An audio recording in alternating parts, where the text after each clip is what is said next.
най-добре е да вали сняг през зимата, когато всичко е разкопано, когато всичко е заградено, когато има страхотно задръстване, когато най-накрая си слагаш апреските или там какви бяха луноходките и тръгваш да бориш сам зимата. Въобще сценариите са много.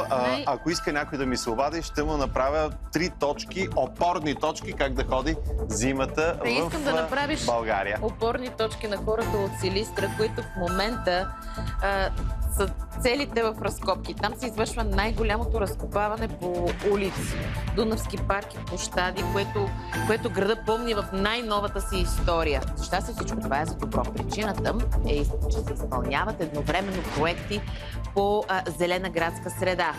Пари има. За 5 милиона лева. По изграждане на пречиствателна станция и канализационна мрежа. Там пък са 72 милиона отишли. Какво се изненадваш? Има пари в Силистра. То по Силистра ще стане като Амстердам. Заедно с всичко това обаче града се и газифицира. До кога ще продължи голямото копаене в Крайдунавския град? Как обикновените хора посрещат всичките тия неудобства и какво е най-голямото притеснение на общината? Още нещо. Търся дипломата на Байтош. Тефтерчето! Търсят тефтерчето! Това лято и най-вече есента в Силистра е така. Строители, машини, забранителни табели, огромни дупки и предпазни мрежи.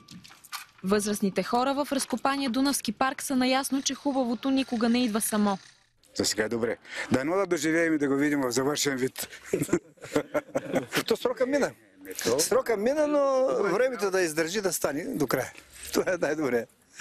Кога ще стане, какво ще стане, не знам. Пенсионер съм, винаги ги идвам от много години. Обаче сега копаят, строят, обаче никой нищо не казва какво ще стане.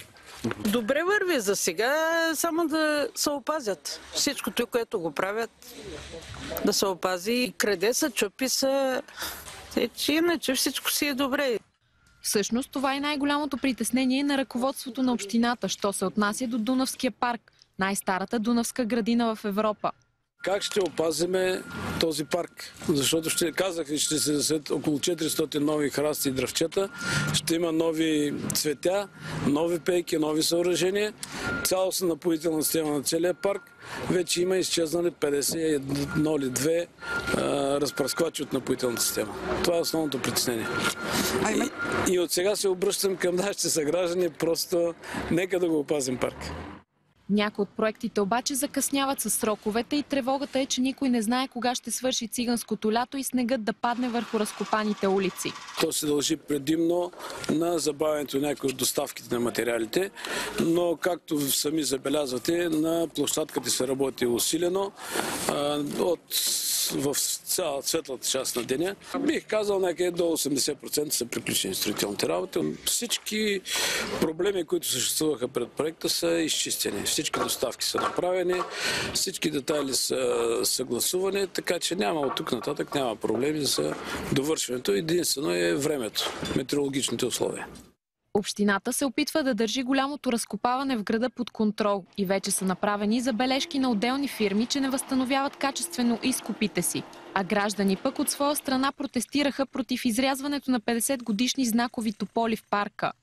Всички обаче са единодушни в желанието си дано зимата се спъне някъде и закъснее с колкото трябва.